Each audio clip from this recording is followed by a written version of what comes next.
नमस्कार, विचार मंथन में आपका स्वागत है। चुनाव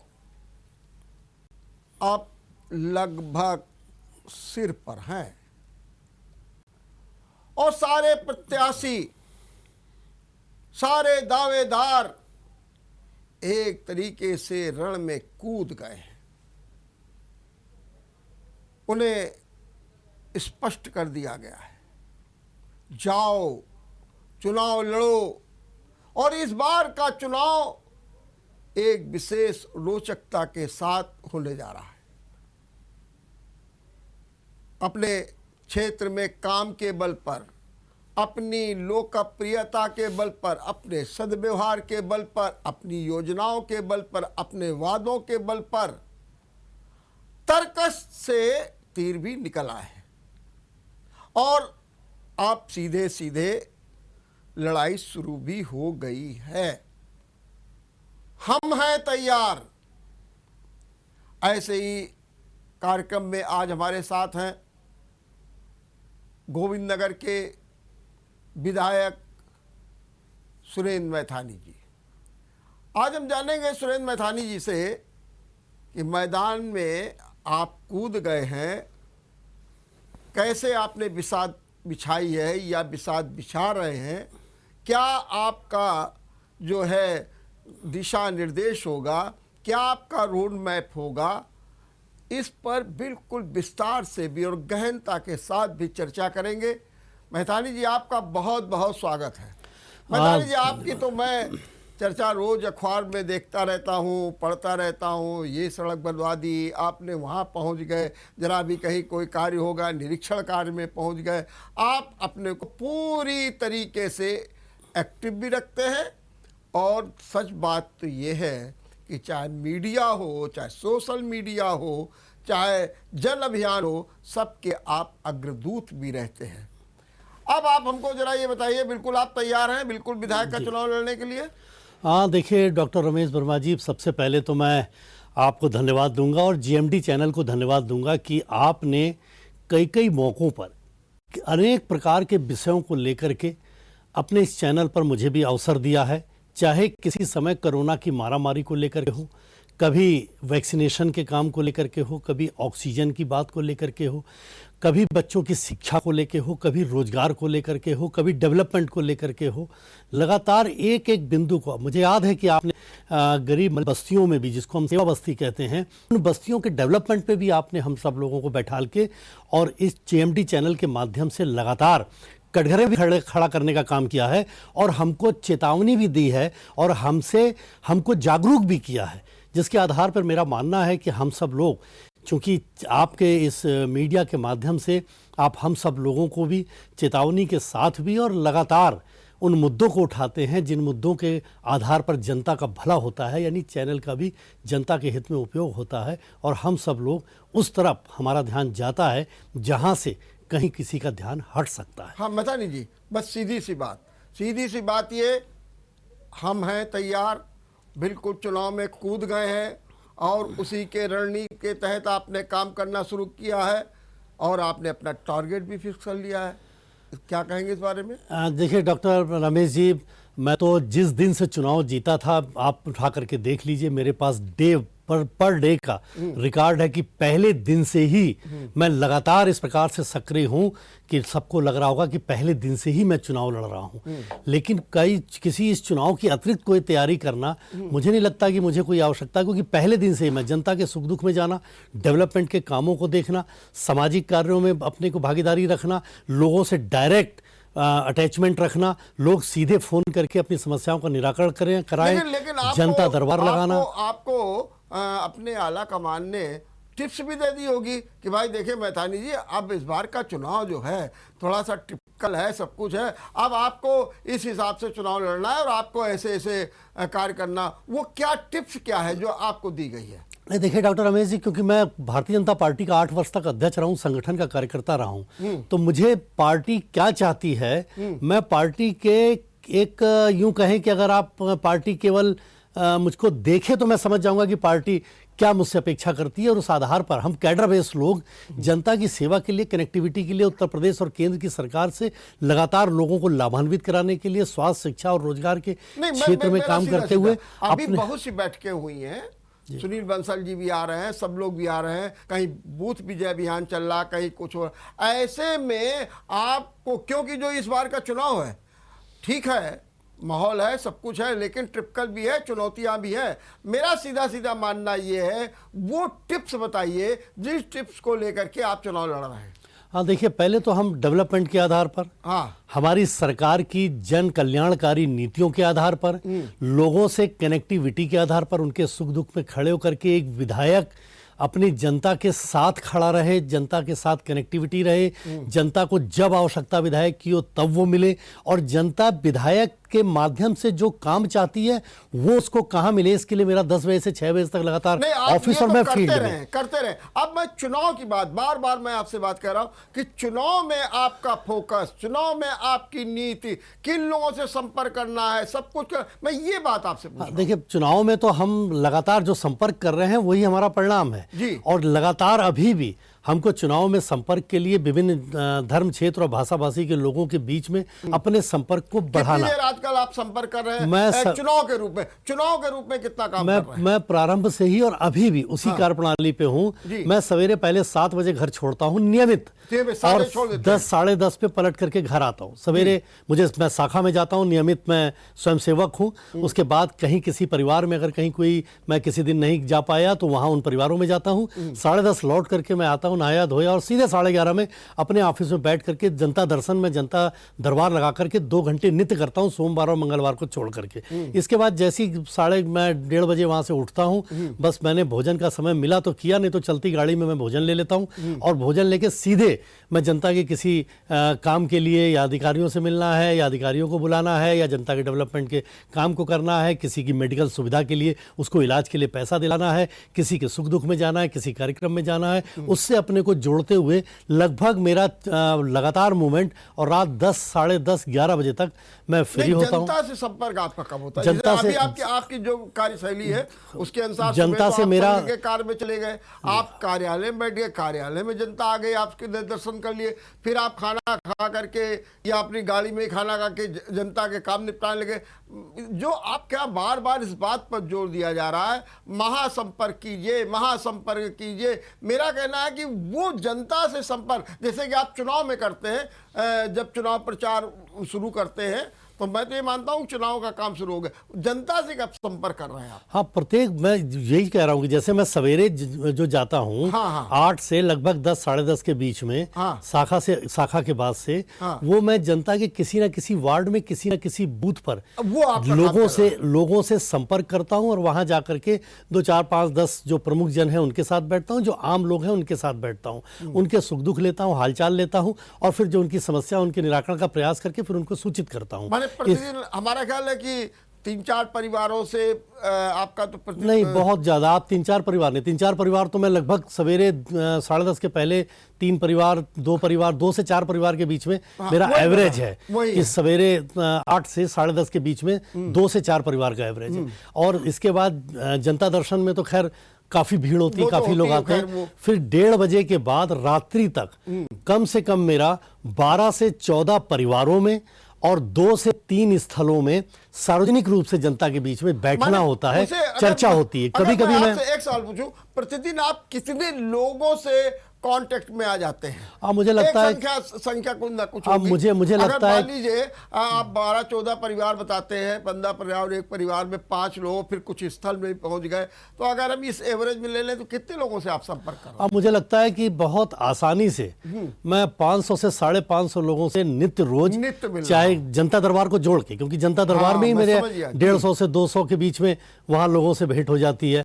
और उसके बाद जो मैं उनके यहाँ जाता हूँ, कहीं मैंने जनता दरबार तक रात में लगाता हूँ। जनसंपर्क, और वो भी 550 से लेकर के जनता से जुड़ा। दूसरी चीज, पिछले चुनाव में आपको कुछ कटु अनुभव हुए हैं, कुछ आपको खामियां दिखी होंगी।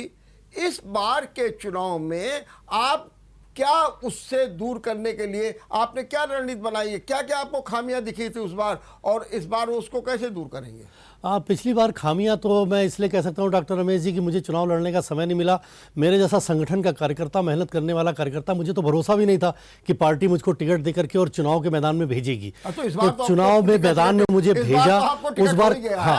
उस बार काफी कठिनाई आई थी, लेकिन फिर भी जनता के बीच में लगभग मैं हर गली और हर मोहल्ले में पहुंच गया था। इस बार मेरा पूरा वो है टारगेट कि एक एक बूथ की एक एक गली में लोगों से मेरा संपर्क हो, केवल संपर्क ही ना हो, लोगों के अंदर ये विश्वास पैदा हो कि मैं केवल चुनाव के लिए नहीं आता हूं, मैं रेगुलर आता हूं। इस रेगुलर कार्य प्रणाली में, कार्य पद्धति के आधार पर मैं लगातार लोगों से मिल रहा हूं। आप ये मानते हैं कि पिछले बार जो है आपसे थोड़ी सी चूक हो गई या समय नहीं मिला, कुछ भी, कि आप लोगों से जनसंपर्क नहीं कर पाए, इस बार आप उस कमी को दूर करने में लगे हुए हैं? जी बिल्कुल। मैं तो 15-20 दिन का समय मुझको चुनाव लड़ने का मिला था और उसके बाद से तो लगातार।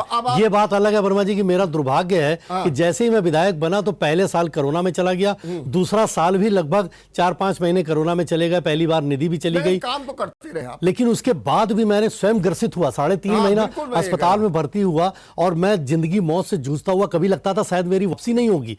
और ये मैं सेवा करते करते लोगों को चप्पल मैंने पहनाई है, मैंने राशन बांटा है, मैंने भोजन बांटा, 13 मोदी योगी रसोई हुई है और मेरी विधानसभा में एक भी भूख से नहीं कोई मरा। मैंने राशन की वितरण प्रणाली से लेकर राशन कार्ड बनवाने से मैं तो नहीं कहूंगा कि आपने ये काम नहीं आपने किए, और निश्चित रूप से मैंने देखा भी है कि आपने किस तरीके से कोरोना से पीड़ित होने के बावजूद। मेरा एक सवाल, पिछले बार ये माना जा रहा था मैथानी जी 1 लाख वोट से जीतेंगे, लेकिन वोट का प्रतिशत कम हो गया, उसके कारण उस समय बताया गया। अब इस बार आपका क्या टारगेट है, और दूसरी ओर आप उस टारगेट को अचीव करने के लिए या जो पिछले वाली जो कमी थी उसको दूर करने के लिए आप क्या कर रहे हैं? पहला तो बताइए क्या टारगेट है इस बार आपका? हमारा टारगेट है, देखिए वर्मा जी, अगर मैं 2012 के विधानसभा के चुनाव में जाऊं तो हमने 2012 के विधानसभा के चुनाव को 47-48% वोट पे 12,200 के लगभग या 800 के लगभग उस चुनाव को जीता था। मेरे जो उपचुनाव में चुनाव हुआ विधानसभा का, तो उस चुनाव में मेरे यहाँ 37% मात्र वोटिंग हुई। उपचुनाव में निरस्ता रहती है। 37%, मतलब उधर 47 और 48% हुई थी, और 37% में भी 21,200 वोटों से लोगों ने मुझको जिताया। यानी कम प्रतिशत वोट का और जीत का अंतर लगभग दुगना। तो ये हुआ। अब मेरा टारगेट है कि जो हमने 2019 के लोकसभा के चुनाव में या 2014 के लोकसभा के चुनाव में हम लोगों ने जितने वोट इस विधानसभा क्षेत्र में पाए हैं, लगभग 80 से 1 लाख के बीच, इतना आशीर्वाद मुझको, इस जीत का अंतर, इतना आशीर्वाद मुझे जनता देगी, ऐसा मुझे भरोसा है। और उसी रणनीति के आधार पर मैं लगातार लोगों से संपर्क, संबंध और मेहनत करने का काम कर रहा हूं। माने अब आपका टारगेट ये है कि आपको 80,000 से 1 लाख वोट से जीतना है, यही तो है? जी जी। तो ये जो 1,80,000 बने की डिफरेंस देखिए, 21,000 और 60-70 हज़ार का डिफरेंस, इसको प्राप्त करने के लिए आपने क्या रणनीति बनाई है? ये कौन सा आपका ये संबल होगा, कौन सा आधार होगा कि आप इतने वोट अचीव कर लेंगे, अपनी झोली में ले आएंगे? जी, उसके लिए क्या कर रहे हैं? मैंने देखिए कई प्रकार की बहुत रणनीति तो खोलना मैं नहीं चाहूंगा, क्योंकि विरोधी भी चैनल देख लेंगे और उनको भी मेरी वास्तविक रणनीति मालूम हो जाएगी। लेकिन जिस प्रकार से लोगों के बीच में पैठ बना करके लोगों का आशीर्वाद निस्वार्थ भाव से पा करके, उन्हीं को मैं अपनी टीम मान लेता हूं, और वो जनता की टीम ही वोट के प्रतिशत को बढ़ाएगी। पहले तो हम 37% से इसको बढ़ा करके लगभग 55 से 60% के बीच में लाने का प्रयास करेंगे। ये बताइए, इस परसेंट को कैसे बढ़ाएंगे? ये परसेंट बढ़ाएंगे क्योंकि निरस्ता वाला चुनाव था, लोगों ने वोट डालने के लिए उस समय निकले नहीं। अब सामूहिक चुनाव है, हमने वो जो टीम बनाई, जिसको मैंने कहा कि लोगों के बीच जाकर के टीम बनाई है, वो टीम लोगों को प्रेरित करेगी कि वोट निकल करके घर से डालें और भारतीय जनता पार्टी के पक्ष में डालें। हमारे पास नेता हैं, हमारे पास हमारी सरकार की उपलब्धियां हैं। योगी जी, आदरणीय योगी जी आदित्यनाथ जी महाराज हैं, जो उत्तर प्रदेश में पहली बार इस प्रदेश का कोई ऐसे मुख्यमंत्री बने हैं कि जिन्होंने उत्तर प्रदेश में इस पर कामों की लिस्ट में कहूंगा तो घंटों लग जाएगा। आपने, योगी जी ने जो दिखा दिया कि उत्तर प्रदेश में गुंडागर्दी नहीं होनी चाहिए, कहीं तुष्टीकरण नहीं होना चाहिए, और उस आधार पर हमें अपने संस्कृति की रक्षा हम किस प्रकार से कर सकते हैं और लोगों को अपनी सरकार से कैसे न्याय दे सकते हैं, लोगों को कैसे अपनी सरकार की कल्याणकारी नीतियों से सीधे लाभान्वित करा सकते हैं, उस आधार पर हम वोट को बढ़ाएंगे। हम वोट को बढ़ाएंगे। आदरणीय नरेंद्र मोदी जी हमारे देश के यशस्वी प्रधानमंत्री, जिन्होंने इस देश में चाहे आंतरिक सुरक्षा को लेकर के हो और चाहे विधा को बदला, लोगों के खातों में सीधे पैसा डाला। जो आप 37% से लेकर 55% तक वोट ले जाना चाहते हैं, माने 20-25% वोट बढ़ेगा। इसमें अगर हम आपसे सवाल पूछें, योगी की जो लोकप्रियता है, योगी के जो कार्य है या उनको लेकर के जो हिंदुत्व की बात है, उसको देख करके इस 20-22% में जो आप बढ़ोतरी का लक्ष्य बनाए हुए हैं, उसमें उनका कितना % होगा? काफी यूं कहूं कि मैं सब कुछ, मैं नेतृत्व है मेरा, मैं श्रेय देना चाहता हूं। सारा श्रेय मेरी भारतीय जनता पार्टी के लिए है, सारा श्रेय हमारे मुख्यमंत्री जी और प्रधानमंत्री जी के लिए। अपने काम के लिए मैं तो उनका सेवक हूं, उनका सैनिक हूं। मैं तो केवल जनता की सेवा करके उनके उन संकल्प को पूरा करने का जमीन पर प्रयास करता हूं कि जिसके आधार पर लोग हमारी सरकार की उपलब्धियों से लाभान्वित हो। अच्छा, ये बताइए कि आपने जो इतने काम किए, बड़े बड़े काम किए, पुल भी आपने 2-2, 3-3 बनवा दिए, 2 पुल पेंडिंग थे उनको भी करा दिया। आपने जो सबसे बड़ी खूनी सड़क थी जिसे शनिश्चर मार्ग कहते थे, उसको भी आपने ठीक करा दिया। अभी मामा तालाब की बात की, नहरिया की भी बात आप कर रहे हैं। ये सब करके आपने अपना वोट बैंक कितना बढ़ाया है? हाँ, देखिए, निश्चित रूप से हमारा जो अपना वोट बैंक है वो भी काफ़ी बड़ा है और लोग जो हमें पसंद कर रहे हैं, जो हमें आशीर्वाद दे रहे हैं, चाहे हमारी माताएं, बहनें, नौजवान साथी, बुजुर्ग हो, ये % हमारा यूँ मान लीजिए कि हम कहें कि अब मैं चूंकि प्रतिशत अगर मैं अपना कहूँगा तो ऐसा लगेगा जैसे थोड़ा सा मैं इसका सारा नेतृत्व अपने नेतृत्व को ही देना चाहता हूँ। लेकिन आपने जो भी हमने किया है, आपके विधायक के भी तो रूप में का, मैं उसके हिसाब से चाहूंगा कि आपकी लोकप्रियता जो बढ़ी है, जो भी जीत के अंतर में कम से कम 30 से 35-40% हमारा भी योगदान पार्टी के लिए होगा, सरकार के लिए होगा, योगी जी के लिए होगा, मोदी जी के लिए होगा। ये आपने बहुत अच्छी बात। दूसरी ये मेरे लिए नहीं होगा, हमारे नेतृत्व के लिए होगा और जनता का आशीर्वाद होगा। दूसरी चीज ये है कि आपके क्षेत्र में वोट कितना है टोटल? मेरे क्षेत्र में टोटल वोट हमारा 3.5 लाख है और 5 लाख जनता है और 349 हमारे बूथ हैं। चलिए, मैं एक सवाल आपसे पूछना चाहता हूँ, ये 3.5 लाख में ये आपके लाभार्थी उज्ज्वला गैस, राशन और जो इसके बाद है सिलेंडर है, ये जो बत्तियां हैं, ये जो विभिन्न योजना है, तो ये 3.5 लाख में कितने लोगों को लाभान्वित हुए हैं आपकी केंद्र सरकार की और प्रदेश सरकार की योजनाओं से? मेरे पास जो सूची है उसके आधार पर 75,000 से ज्यादा मेरी विधानसभा में केंद्र सरकार के और उत्तर प्रदेश सरकार के लाभान्वित लोग हैं, जिनकी संख्या 75,000 से ज्यादा है। 75,000। तो ये जो 75,000 है, तो निश्चित रूप से ये आपका वोट बैंक भी हम मानते हैं, क्योंकि जिसको भी एक बार लाभ मिलेगा वो आपके साथ रहे।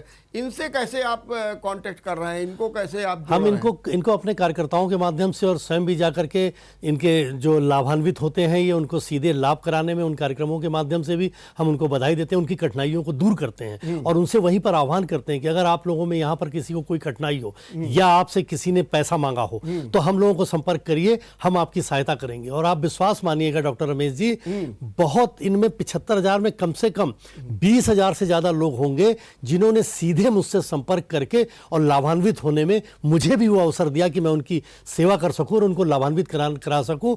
और मेरा ये दावा है कि जितनी मेरी जानकारी में आया, अगर मेरी जानकारी में ना आया तो हम ईश्वर नहीं है कि सब कुछ जान सके, लेकिन जितनी मेरी जानकारी में आया है, एक कप चाय पीने का अवसर किसी को नहीं दिया, किसी के दम नहीं कि किसी भी कोई कर्मचारी किसी हमारे जनता से एक कप चाय अपने हलक के नीचे उतार सके, ये व्यवस्था मैंने दी है। अब हमारी जानकारी में ना हो तो एक विषय अलग है, फिर हम उसमें क्या कर सकते हैं। अगर जानकारी में है तो मेरी जानकारी में एक कप चाय हलक के नीचे उतारने की इजाजत मैं नहीं देता। मैंने 75,000 वोट तो आपके, हमको तो लगता है ये पूरे पक्के हैं, वो तो देखिए, मुझे विश्वास तो यही होता है, हम सेवा करते हैं तो लेकिन सेवा वोट के लिए नहीं करते, आप लेकिन नहीं जब सेवा करते हैं तो वो लेकिन वोट के एक रूप में बात तो आशीर्वाद है। देंगे। अबे देखिए, ये बात तो साफ है कि जब किसी को आप लाभ पहुंचाएंगे, किसी के जीवन में रोशनी लाएंगे, किसी के जीवन में नया आयाम देंगे, किसी के जीवन को ऊर्जा देंगे, किसी के भूख की जगह पर आप राशन देंगे, क्यों नहीं वो आपके साथ होगा? वो तो लाभ आप दे रहे हैं, उसका तो आपको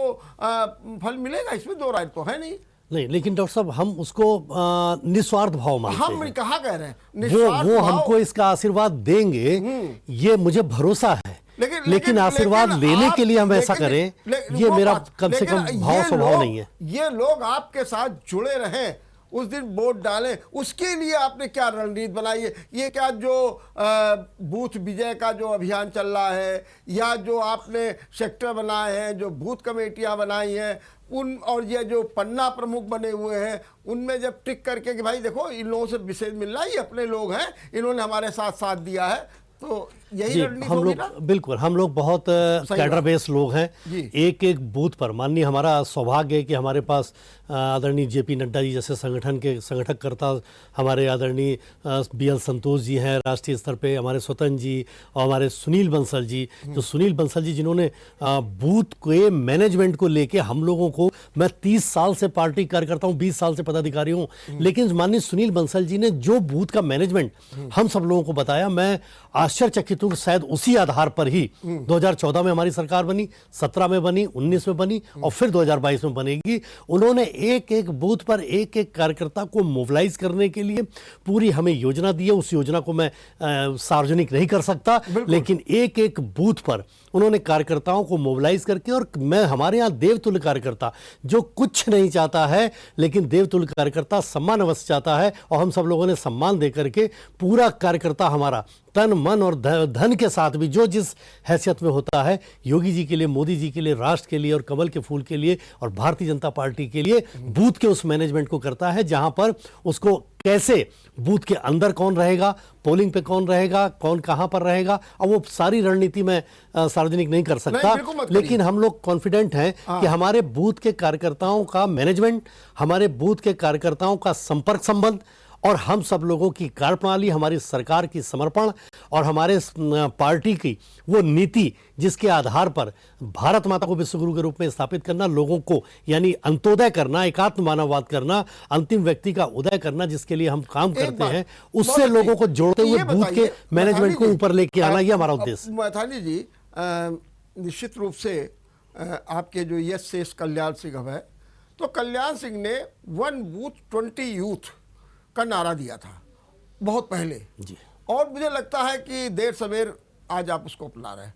तो उस समय 20 यूथ का था, अब इस बार अब कितने यूथ लगेंगे इस काम में, मैनेजमेंट में? देखिए, अब की हम लोगों ने, मैं वही कह रहा हूँ कि बहुत ज्यादा डिटेल में अगर मैं बताऊंगा तो हमारे विपक्षी दलों को, लेकिन हमारे बूथ पे अलग अलग प्रकार के हम लोगों ने जो टोली बनाई है, वो आपको एक एक बूथ पे कम से कम 50-50, 60-60 लोगों की टोली दिखाई देगी, जिनको विभिन्न 60 लोगों की। बिल्कुल, मैं उसको और ज्यादा डिटेल में नहीं जाना चाह रहा हूं क्योंकि विपक्षी लोग इसको सुनेंगे।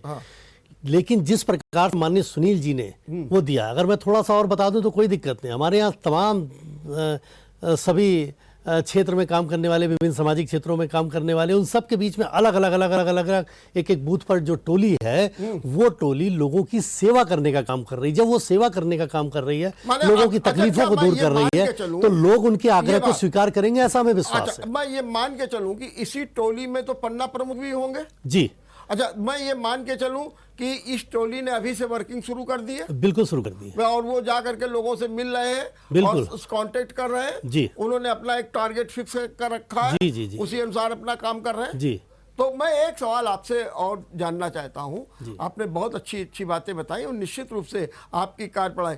अब ये बताइए कि आपने लगातार काम किया, खूब काम किया, इसमें भी दो राय नहीं है, और मैं तो बार बार कहता हूं कि आपके जैसे विधायक हो तो हमारे ख्याल से बहुत बड़ा काम हो जाए। मेरा सवाल एक ये भी आपसे है कि अभी आप ये बताइए कि आप इतना कार्य कर रहे हैं, अब कौन सा काम आपका रह गया है जो आपकी ये तड़फन है कि जल्दी से जल्दी ये काम और पूरा हो जाए, बात फिर देखो मैं अपनी गोविंदनगर विधानसभा में बिल्कुल चमक करके बिल्कुल शेर के रूप में चुनाव लड़ूंगा, ये काम और हो जाए। वो कौन से काम है? ये मेरी श्रद्धा भी है इस काम के लिए और मेरा भाव भी, क्योंकि जब मैं डॉक्टर रमेश जी विधायक बना मुझे बहुत पीड़ा हुई। मैं सीटीआई की नहर पे खड़ा था, मेरे चुनाव के मैंने जैसी शपथ ली दिवाली के बाद छठ मैया का पूजन हो रहा था। मैं सीटीआई पे गया जिस समय छठ मैया के पूजन के लिए लोगों को बधाई देने, मेरी सांस गले में अटक गई। मैंने देखा कि महिलाएं बहनें हमारी पूजा कर रही हैं, पानी में खड़ी हैं और मैला बह भी नहीं रहा, उतरा रहा है और पूजन कर रही हैं। मुझे कोफ्त हुई अपने ऊपर कि मैं विधायक हूं, लानत है मेरे विधायक होने पर अगर मैं छठ मैया के पूजन को भी ना करा पाया। इसलिए आपको याद होगा कि पिछली बार जो छठ मैया का पूजन हुआ मैं अस्पताल में था, 2 महीने मेरी आवाज चली गई थी, मुंह से खून टपकता था। मैंने व्हाट्सएप से, यहाँ पर एडीएम थे, इससे पहले जो एडीएम थे वो, और डीएम साहब से लगातार संपर्क करते हुए मैं बोल नहीं पा रहा था और उससे करा करके मैंने अनुमति दिलाई और नहर को पूरी साफ कराई। और उससे पहले जब मैं बीमार नहीं हुआ उससे पहले पूरी रात जिस समय लोग अलाव जला करके घरों में थे, मैं नहर के अंदर घुस के अधिकारियों को अंदर नहर के अंदर उतार करके, आपको याद होगा कि सिंचाई विभाग के एक तत्कालीन अधिशासी अभियंता को यहां से सस्पेंड कर दिया गया था, केवल उसने नहर की बाकी सफाई कर ली और अंदर नहर के छोड़ दिया। जानवर मरे, बदबू आ रही, मैं अंदर घुसा, मैंने कहा तुम भी बदबू सूंघो, मैं भी बदबू सूंघूंगा और एहसास करो कि जनता कितनी बदबू को सूंघ करके कैसे जीवन व्यतीत कर रही है। और मेरा दावा है कि मैं छठ मैया के इस पूजन को भी बहुत अच्छी प्रकार आपकी आग्रह करूंगा अपने पुलिस कमिश्नरेट से भी, जो बहुत अच्छा काम कर रहे हैं, हमारे डॉक्टर असीम जी और उनकी, हमारे असीम अरुण जी और उनकी पूरी टीम बहुत अच्छा काम कर रही है कानपुर में। मैं उनसे आग्रह करके आपकी पुलिस फोर्स लगवा करके हलवा खाड़ा से नहर यहां तक और अपने पूरे क्षेत्र में, और छठ मैया का पूजन मैं गंगा से निकली, हरिद्वार से निकली हुई इस गंग नहर के वास्तविक गंगा जल में, बहते गंगा जल में कराने के संकल्प के साथ हूं। छठ मैया के आशीर्वाद से इसको पूरा करा लूंगा और मेरा दावा है कि मैंने याचिका लगाई है सदन में, मैं बहुत विश्वास के साथ कह रहा हूं, मैंने अभी तक जहां जहां जो प्रयास किया है मैं उसे उससे सफलता मिली है। मैं धन्यवाद देता हूं उत्तर प्रदेश के मुख्यमंत्री जी को कि विशेष उनकी अनुकंपा और केशव प्रसाद मौर्य जी की विशेष अनुकंपा यहां पर रहती है। मैं धन्यवाद देता हूं अपने नेतृत्व को, मुख्यमंत्री जी को। मैं इस नहर को पक्का कराने के लिए, क्योंकि ये नहर करीब 150 किलोमीटर दूर तक जहानाबाद, घाटमपुर, फतेहपुर, वहां तक किसानों के सिंचाई के लिए टेल तक पानी पहुंचता है। इसलिए मेरी विधानसभा से हलवा खाड़ा से इसको फोर्स से छोड़ा जाता है और जब छोड़ा जाता है ये नहर कटती है और नहर कट के बेमौसम बाढ़ हमारी बस्तियों में घुस जाती है, जो घोषित बस्तियां, मैं अवैध बस्ती की बात नहीं कर रहा, कोई अवैध बस्ती वहां नहीं है, घोषित बस्तियों में पानी घुसता है, जानवर आते हैं, जान माल का नुकसान होता है। अब मैं ये होने नहीं दूंगा। मैं इस नहर को पक्की बनाने के संकल्प के साथ मैंने प्रोजेक्ट दिया अभी 17 करोड़ का। ईश्वर ने भी, मां छठ मैया मेरा ये संकल्प पूरा करेगी कि मैं इस पूरे प्रोजेक्ट को बना के पक्की नहर करा के और छठ मैया के पूजन को जिस समय पक्की नहर के किनारे कराऊंगा तो मैं मानूंगा कि मेरी विधायकी का जीवन धन्य हो गया। विधायक तो तमाम आएंगे जाएंगे, मैं भी तमाम बार आऊंगा जाऊंगा, बनूं ना बनूं, लेकिन छठ मैया के चरणों में मेरी ये आस्था, मेरा ये निवेदन, मेरा ये प्रणाम मैं अब छठ मैया के चरणों में करूंगा पूरा, ये संकल्प के साथ बहुत विश्वास के साथ कह रहा हूं।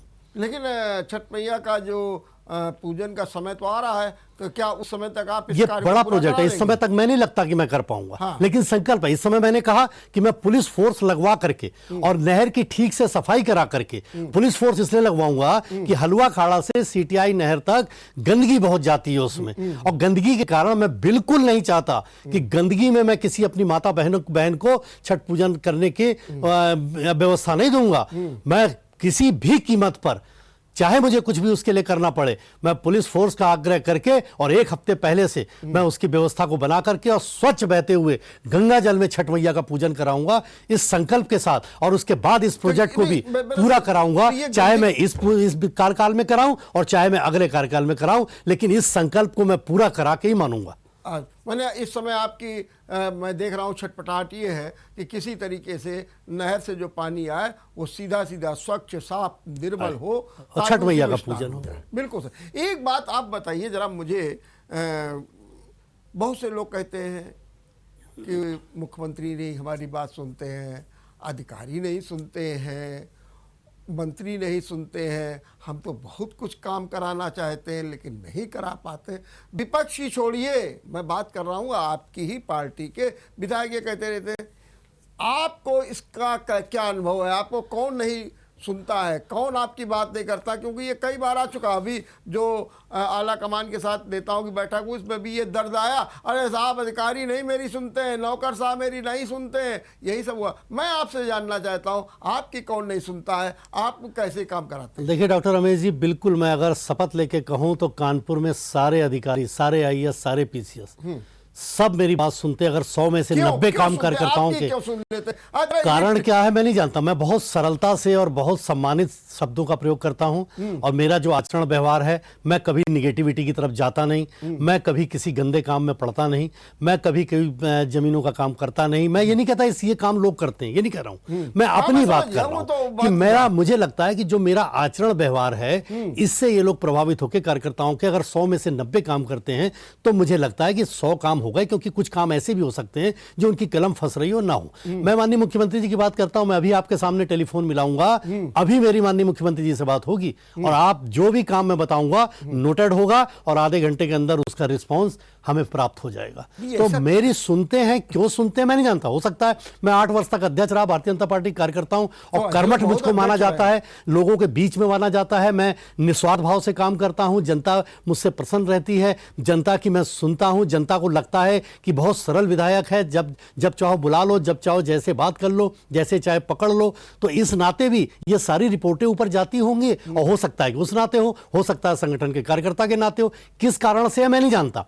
लेकिन असंभव काम को मैं अपने गोविंद नगर विधानसभा क्षेत्र में कराने में सफलता प्राप्त किया हूं। तभी मैंने 25-25 साल पुरानी सड़कों को बनाया, 15 साल पुरानी जिसको खूनी सड़क कह दिया जा रहा था, जिसको कहा जा रहा था कि बन ही नहीं सकती, वो कराया है। मामा तालाब, मेरी आवाज आप टेप करा लीजिए, मामा तालाब को भी लोगों को समर्पित करके दूंगा। नहर के लिए मेरी आवाज टेप कर लीजिए, मैं छठ मैया के पूजन के लिए आने वाले समय में नहर को, ये चुनाव में हो चाहे अगले चुनाव में, चुनाव नहीं मेरी दृष्टि में, मैं उस मां के चरणों में देना चाहता हूं। जब मैंने पहली बार विधायक बन करके और पहला छठ मैया का पूजन दिखा है तो मैं बहुत व्यथित हुआ हूं। मैं अपनी उस व्यथा को स्वयं ही खत्म करूंगा और मुझे गर्व है कि मैंने लेबर कॉलोनी के लिए, चूंकि जीवन के 42 वर्ष मैंने लेबर कॉलोनी शास्त्री नगर में बिताए हैं, पिताजी के साथ ऊपर के कमरे में एक, जिस समय सन 75 में एक राशन कार्ड पे 5 बोरी सीमेंट की मिलती थी, कंधे पे सीमेंट की बोरी रख करके छत के ऊपर चढ़ा करके लेबर बचा करके हमारे और पिता और भाइयों ने मिलकर के कमरा बनाया। मैं वहां के दर्द को जानता हूं। तभी मैंने सदन में भाषण में बोला था,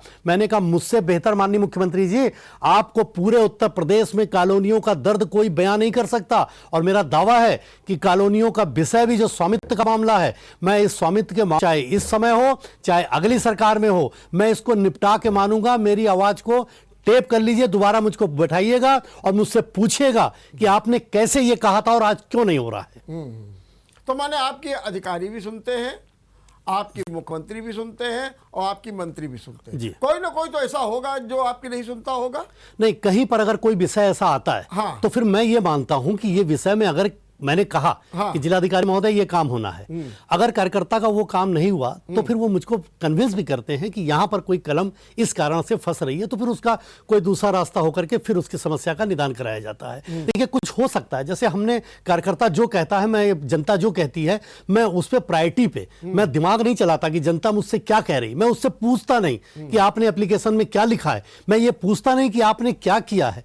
जैसे वो कहते हैं कि विधायक जी मेरी ये मदद, मैं उन्हीं के सामने उठा के टेलीफोन तो ऐसा काम आप बताएं कि जो आपका अभी तक नहीं हुआ हो वो, और आपने खूब दौड़ धूप की हो, या जब आप से आला कमान के लोगों ने बातचीत की होगी, जैसे अभी आपने बी.एल. संतोष का नाम लिया और जो राधा मोहन का, सबके लोगों ने बातचीत की, आपसे भी बातचीत निश्चित रूप से होगी, तो कुछ ना कुछ तो आपने कहा ही होगा कि साहब ये इतना काम और हो जाए तो बीजेपी बिल्कुल यूपी में चमक जाए, मजा आ जाए, ऐसा कुछ कहा ही होगा। डॉक्टर रमेश जी, मैं जो बात यहाँ कह रहा हूँ वही मैंने संगठन में कही है। हाँ। कि मेरी तो सुनी जाती है। हाँ। क्यों सुनी जाती है मैं नहीं जानता, ठीक है, लेकिन मैं संवैधानिक व्यवस्था को जानता हूं, जिस दिन विधायक बना, शपथ किया, एक अटैची मिली थी, उसके अंदर पूरा संविधान था। मैंने, आप विश्वास नहीं करेंगे, पूरी पूरी रात जग कर संवैधानिक व्यवस्थाओं को पढ़ा, अपने अधिकारों को जाना, ये जाना कि मैं अपने अधिकारों का किस स्तर पर प्रयोग करके जनता को किस प्रकार से लाभान्वित करा सकता हूं। इसलिए मैं सदन का बार बार यह उपयोग करके, याचिकाएं लगा करके लोगों की समस्याओं का निराकरण कराता हूं।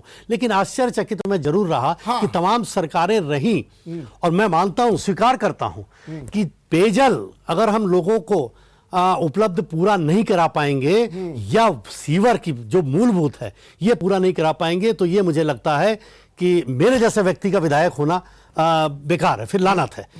मैं संकल्पबद्ध हूं, क्योंकि मैंने देखा हमारे यहां बर्रा 7 में 25 साल से ज्यादा समय से कॉलोनी बनी, जब तब से वहां पर पाइपलाइन नहीं पड़ी। मुझे जब वहां बताया गया, मैं देखा गया मौके पर, मैंने कहा भाई कॉलोनी में 25 साल से आप लोग रह रहे हो, पाइपलाइन नहीं। और क्या करते रहे तब की सरकारें, क्या करती रही वो? हमारे तब के विधायक और आज के सांसद जी ने काफी प्रयास किया, काफी लेटर लिखे, काफी अधिकारियों को कहा, लेकिन सरकारें थी कितना सुनती कितना नहीं सुनती हैं, और वहां पे ये व्यवस्था नहीं हो पाई। मैं तो बीच में विधायक बना, लेकिन ये भी मेरा संकल्प है डॉक्टर रमेश जी कि मैं गोविंद नगर विधानसभा क्षेत्र को पेयजल से और सीवर की समस्या से मुक्त करा के मानने वाला हूं। मैंने लगभग 1,500 करोड़ की एक योजना बनाई है। सफलता कितनी मिलेगी ईश्वर जाने, लेकिन अभी तक मुझको पूरी सफलता मिली है, और मुझे अपने ऊपर भरोसा है, अपने नेतृत्व पर, अपनी सरकार पर भरोसा है। मैं केंद्र सरकार से, जो शहरी विकास मंत्रालय है, उस मंत्रालय से ये 2,500 की योजना को हो सकता है कि मैं इसी बजट में फरवरी मार्च में ही पास करा लूं, नहीं तो अगले बजट में पास करा लूं।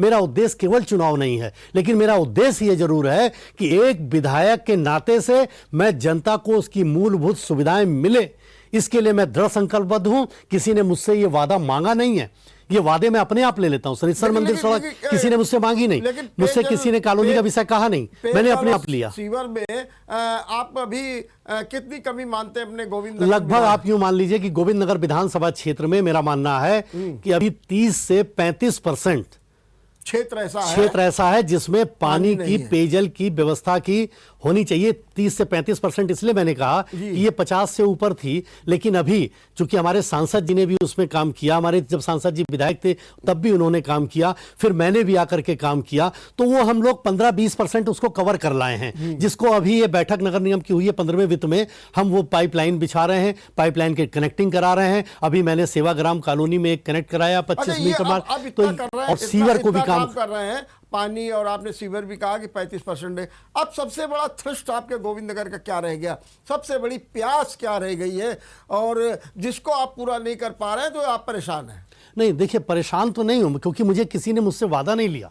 मुझे लगता है, मैं रात में भी सोता हूं तो मुझको लगता है कि मैं गोविंद नगर विधानसभा के लिए और क्या कर सकता हूं। मैं अपनी तकिया के बगल में कागज और कलम रखता हूं। और करने की बात कर रहा हूं, मैं अभी पूछ रहा हूं कि सबसे ज्यादा क्या कमी अभी रह गई है गोविंद नगर? अभी जो सबसे बड़ी बात जो मैंने कहा कि आपको 30 से 35% जो पेयजल की व्यवस्था होना चाहिए और जो सीवर की व्यवस्था है वो पूरी होनी चाहिए। इसी के लिए मैं लगातार पूरा प्रयासरत हूं और इसको करा के ही मानूंगा।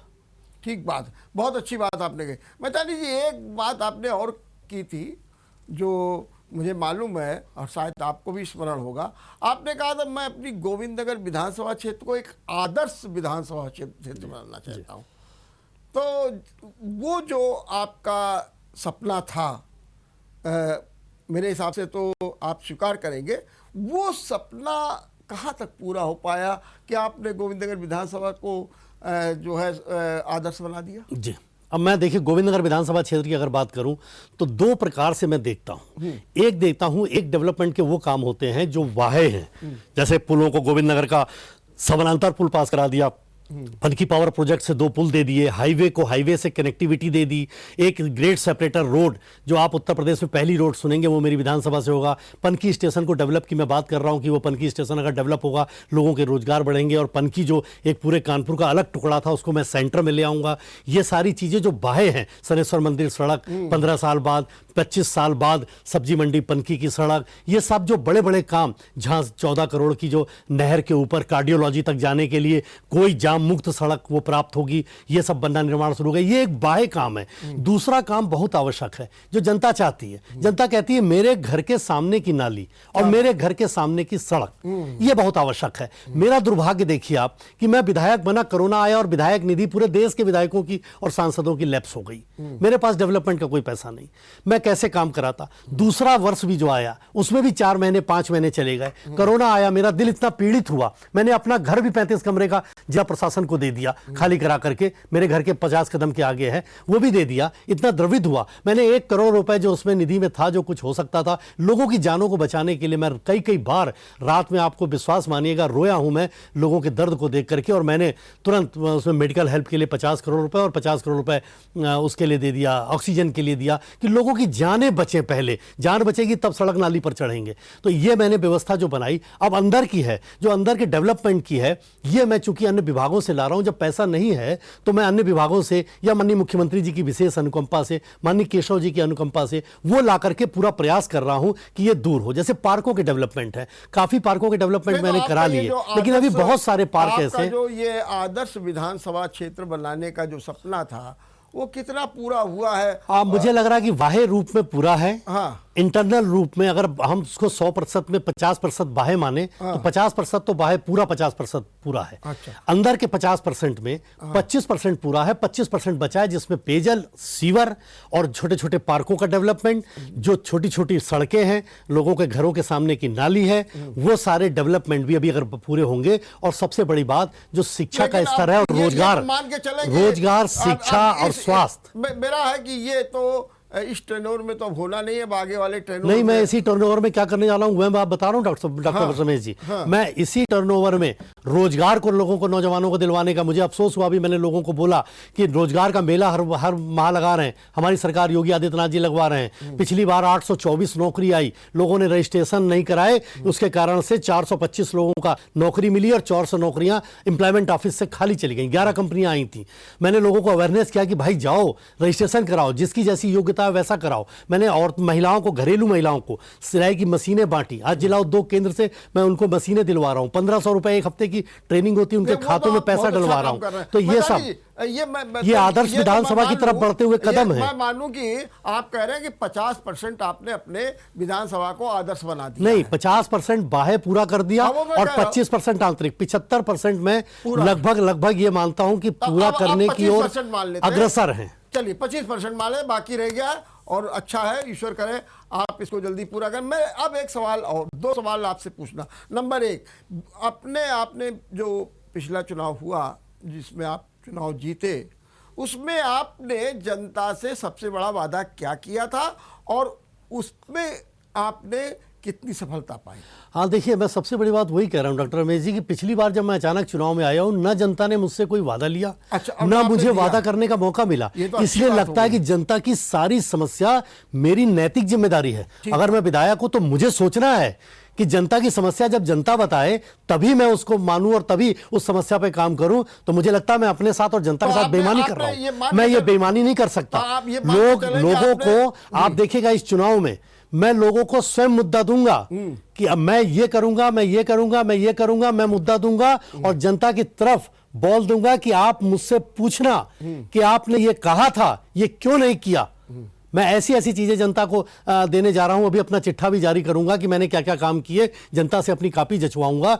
आप देखिएगा कि मैं स्वयं ऐसे मुद्दे दूंगा कि जनता आप मुझसे ये मांगो, आप मांगो, आपका अधिकार है, इसके लिए मैं लड़ूंगा ही लड़ूंगा। आप मांगोगे तो भी लड़ूंगा, नहीं मांगोगे तो भी लड़ूंगा। चले कि 2019 के चुनाव में आपने कोई वादा नहीं किया और आपने जनता की जो समस्याएं थी उनको दूर किया। नहीं, वादा करने का मुझे समय ही नहीं मिला था और मैं अपने मन से कहता जा रहा था कि जो मुझे लगेगा, क्योंकि भाई मैं राजनीति में नया इस चुनावी राजनीति में आया। आपने एक बात अभी बहुत अच्छी कही थी, मुझे बड़ा अच्छा लगा कि जब आप स्वयं अपने को कटघरे में खड़ा करते हैं तो ये अच्छी बात है। सामान्यतः विधायक ऐसा नहीं करते। आपने भी एक बात अच्छी कही कि मैं खुद उनको मुद्दे दूंगा और कहूंगा कि ये मुद्दे हैं, आप हमसे पूछिएगा, ये करें। वो कौन कौन से मुद्दे हैं जो आप आपकी जनता को देने जा रहे हैं और जनता अगर आप नहीं करेंगे या जो भी है तो जनता आपसे जवाब लेगी। वो कौन कौन से मुद्दे हैं? सबसे बड़ा जो मैंने अभी छठ मैया के पूजन की बात की, तो जनता मुझसे इसके बाद पूछे कि विधायक जी आपने कहा था कि नहर पक्की होगी, छठ मैया का पूजन होगा, अब क्या कहते हो आप? मुझसे जवाब ले, मुझसे जनता जवाब ले कि आपने कहा था कि पाइप की लाइन, पानी की, पेयजल की व्यवस्था पूरी विधानसभा में दुरुस्त होगी। आपने दुरुस्त अगर नहीं की तो जनता मुझसे जवाब ले। ये मैं आने वाले समय में पूरा करूंगा, चुनाव के बाद, क्योंकि अभी जितना हो पा रहा है उतना हो पा रहा है, मुझे पूरा समय नहीं मिला, मैं बार बार कह रहा हूं। और सीवर की व्यवस्था, उसके लिए जनता पूछे, एक एक पार्क, छोटा हो या बड़ा, एक एक पार्क, मेरी बात को फिर से नोट करा दीजिएगा कि एक एक पार्क डेवलप करूंगा। ये जनता मुझसे पूछे कि आपने बड़ी दमदारी से और उत्साह से कहा था कि एक एक पार्क डेवलप करूंगा, मेरा पार्क कहां डेवलप हुआ? पूछे जनता मुझसे, मुझको कटघरे में खड़ा करे। मैं आदी हूं कि मेरे ऊपर ओवरलोड रहता है तो मैं काम बहुत अच्छा करता हूं। अगर ओवरलोड ना रहा तो मैं थोड़ा सा कहीं डाइवर्ट ना हूं। मैं चाहता हूं कि मेरी विधानसभा क्षेत्र में कोई कुपोषित बच्चा ना रहे। 129 बच्चे कुपोषित, ठीक करा देंगे, पार्क कर देंगे और उस जनता आपसे पूछे। रोजगार भी आप नोट करिए, 1353 लड़कों को रोजगार मैंने दिलवाया है। उनकी योग्यता के अनुसार मेरे पास नाम, पिता का नाम, मोबाइल नंबर, एड्रेस नोट है। आप मुझसे पूछेगा कितने लोगों को आपने रोजगार दिलाया, मुझसे पूछेगा, मैं बताऊंगा गोविंदनगर विधानसभा क्षेत्र में कितने लोगों को दिलाया और आगे कितनों को दिलाऊंगा। लास्ट क्वेश्चन, बहुत अच्छी बात। आप लास्ट क्वेश्चन, आप बिल्कुल तैयार है, साजो साज से तैयार है, हथियार से तैयार है, सबको तैयार, मुकाबले में कौन है आपके? मुझे लगता है कि मेरी निगाह उस तरह है जैसे अर्जुन की चिड़िया की आंख पर थी। मुझे दूसरा कोई नहीं दिखता। मुझे दिख रही है एक तरफ मेरी प्यारी जनता जनार्दन, दूसरी तरफ कमल का फूल, बाकी मैं देख नहीं पा रहा हूं। नहीं, चिड़िया तो देख ही रहे हैं, चिड़िया की आंख देख रहे हैं। वो आंख कौन है? मैं उसी जिसको आप भेदना चाहते हैं। देखिए इन सब लोगों का, तो देखिए आपने बड़ी अच्छी बात की, मुझे अच्छा लगा कि आप कह रहे हैं कि मैं चिड़िया की आंख को उसी भेदूंगा। वो चिड़िया की आंख कौन है, जरा वो तो बता दीजिए। वो चिड़िया की आंख मतलब सेवा का भाव। मैं वहां चिड़िया की आंख का मतलब दूसरा था, यहां मेरा मतलब दूसरा है। हाँ। मेरा मतलब चिड़िया की आंख की तरह मैं सेवा के काम को करता रहूंगा और जनता जनार्दन के इस सेवा भाव से ही भारतीय जनता पार्टी की बड़ी विजय इस गोविंदनगर विधानसभा क्षेत्र में हो, ऐसा मेरा प्रयास होगा। मेरी बात मैथानी जी, अर्जुन ने भी तो तीर चलाया था, तीर तो आप भी चला रहे हैं। ये तीर लगेगा किसके, ये तो बता दीजिए। ये तीर जो इन लोगों ने ऐसे कर्म किए हैं जिनके पास नेतृत्वहीन है, भ्रष्टाचार का बड़ा उदाहरण है, जिन दलों के लोग, आप देखिए कि मैं नाम अगर लेना नहीं चाहता। अरे एक मुकाबले वाला तो नाम ले लीजिए। कोई मुकाबले में आप देखिए, मुकाबले में हमारे यहाँ समाजवादी पार्टी भी है, बसपा भी है, कांग्रेस भी है। नंबर एक और कौन है? नंबर एक पे मैं मानता नहीं, नंबर एक पे भारतीय जनता पार्टी है। इसके बाद ये लोग तय करें कि नंबर 2 पर कौन है। मुकाबले में है उनमें नंबर 1 मुकाबले में मुझे लगता है समाजवादी पार्टी भी हो सकती है, बसपा भी हो सकती है, कांग्रेस भी हो सकती है। मैं इसका अध्ययन करने में समय बर्बाद नहीं करता। चलिए, बहुत बहुत धन्यवाद, बहुत बहुत धन्यवाद। और मेरी आपको बहुत बहुत शुभकामनाएं भी। आपने सुना एक विधायक की जो अवधारणा, विधायक का लक्ष्य, विधायक का फोकस, और विधायक जब चैलेंज करता है पब्लिक को, जनता को कि आइए हमको खुद कटघरे में खड़िए, ये अपने में निश्चित रूप से एक बेमिसाल होता है। और ऐसे ही जनप्रतिनिधि सच्चे सेवक कहलाते हैं। हम हैं तैयार, देखते रहिए। नमस्कार।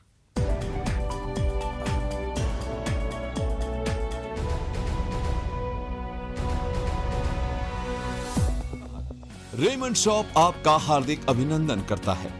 अब आपके अपने showroom Raymond Govindnagar, Raymond Kidwai नगर